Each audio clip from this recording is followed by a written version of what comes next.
بيها. ايوه. طيب بتشوفي ازاي البعض ما بيجي يفسر القرآن او يفسر بعض المواقف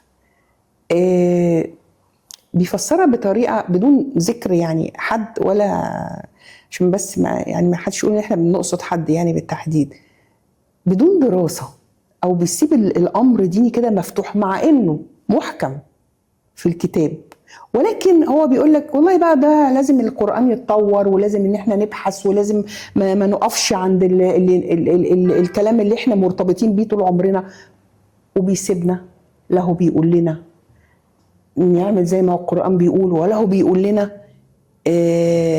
يعني الحل ايه؟ شوفي، هو اسألوا أهل الذكر إن كنتم لا تعلمون.